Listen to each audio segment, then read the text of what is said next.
প্ৰিয় দৰ্শক, বহুদিনৰ পিছত ব্লগ এটা লৈ আহিলোঁ। ভণ্টিৰ পৰিয়ালটোৰ লগত কটোৱা এটা সুন্দৰ আবেলি মোৰ কেমেৰাত ধৰি ৰাখিছিলোঁ। তাকে আজি আপোনালোকক দেখুৱাবলৈ লৈছোঁ। আশা কৰিছোঁ আপোনালোকে মোৰ এই ভিডিঅ'টো চাই ভাল পাব। এতিয়া আহকচোন ভিডিঅ'টো চাওঁ।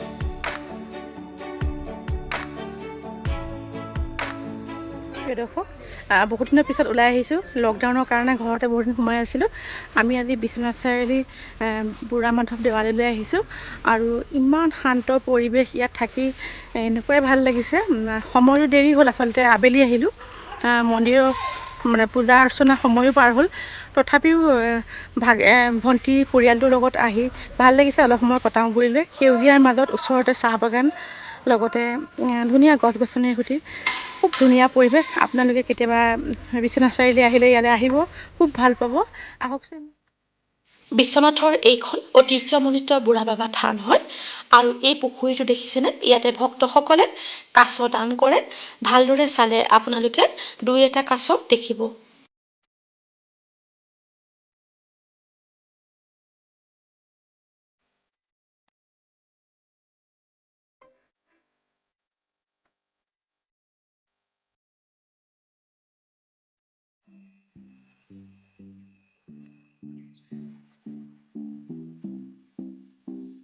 মই বহুদিনৰ পিছত ইয়ালৈ আহিছোঁ। এইটো মূল মন্দিৰটো হয়। আমি আবেলি অহাৰ বাবে মন্দিৰৰ ভিতৰত প্ৰৱেশ কৰিব নোৱাৰিম। মন্দিৰৰ কাষতে থকা ডাঙৰ গছজোপা বেৰি আৰু এটা মন্দিৰ নিৰ্মাণৰ কাম চলি আছে যেন লাগিছে। আকৌ পিছত কেতিয়াবা আহিলে এই মন্দিৰটোৰ বিষয়ে আপোনালোকক ভালদৰে জনাব পাৰিম। এই মন্দিৰতে বিবাহ, অন্নপ্ৰাশন আদিৰ অনুষ্ঠানো পালন কৰিব পাৰি। ভক্তসকলে দান কৰা ৰাজহাঁহো ইয়াত দেখিবলৈ পোৱা যায়। এতিয়া আহকচোন আমাৰ বাকী ৰাইজে কি কৰি আছে চাওঁ।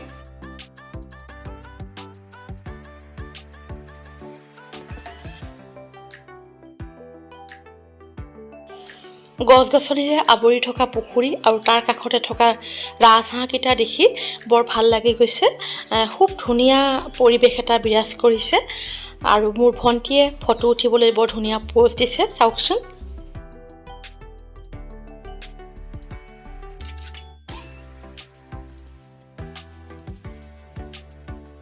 সেউজীয়া চাহ বাগিচাবোৰ দেখি মোৰ ল'ৰা ক'ব নোৱাৰা হৈ গৈছে। বাগানৰ মাজৰ পৰা তাক দেউতাকে বিচাৰি আনিছে।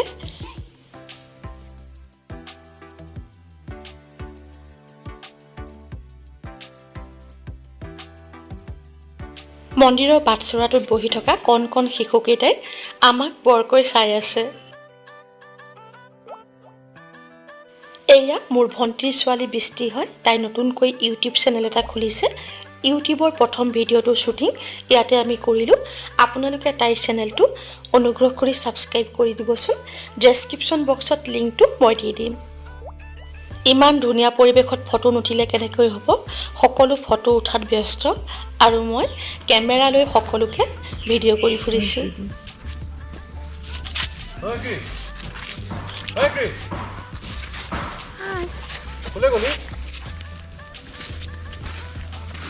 ইমান ধুনীয়া ন? ভাল লাগিছে, বহুত ভাল লাগিছে সঁচাকৈ। ইমান ভাল লাগিছে। কিমান দিনৰ মূৰত আহিছোঁ ন, লকডাউনৰ কাৰণে।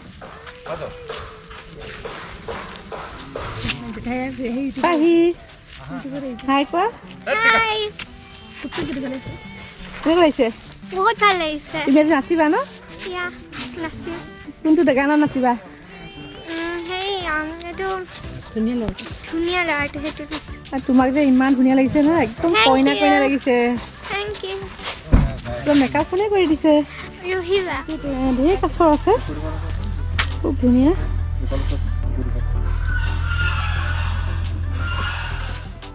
এই মৰম লগা সৰু ছোৱালীজনী কোন জানেনে? মোৰ ভণ্টিৰ ছোৱালী। তাইৰো পাহি পাহি নামৰ ইউটিউব চেনেল এটা আছে। খুব ধুনীয়া ৰেচিপি আৰু নাচৰ ভিডিঅ' দিয়ে। আজিও তাই ভিডিঅ' কৰিছে। আপোনালোকে চেনেলটো পাৰিলে এবাৰ চাবচোন। যদি ভাল লাগে ছাবস্ক্ৰাইব কৰি দিব। ডেছক্ৰিপশ্যন বক্সত মই লিংকটো দি দিম। হেল্ল' ভিউৱাৰ্ছ, যদি মোৰ চেনেলটো আপোনালোকে এতিয়াও ছাবস্ক্ৰাইব কৰা নাই তেতিয়াহ'লে ছাবস্ক্ৰাইব কৰি দিবচোন। আৰু মোৰ চেনেলটোৰ নাম হ'ল পাহি পাহি।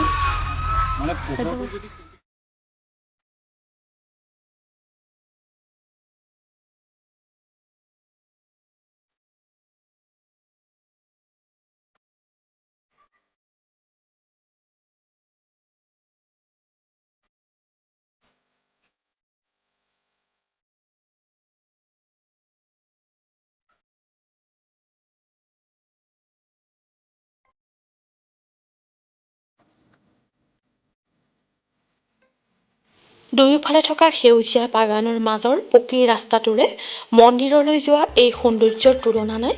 মন্দিৰৰ চৌহদৰ পৰা আমি ওলাই আহি ইয়াতে অলপ সময় ৰৈ ফটো ছেছন কৰা হ'ল। ৰুহি আৰু বৃষ্টিয়ে একেলগে ফটো উঠিছে। এই যাত্ৰাৰ ইয়াতে সামৰণি মাৰিলোঁ। আকৌ কেতিয়াবা নতুন ভ্লগ এটা লৈ আপোনালোকৰ ওচৰলৈ আহিম। আজিলৈ আহোঁ, ধন্যবাদ।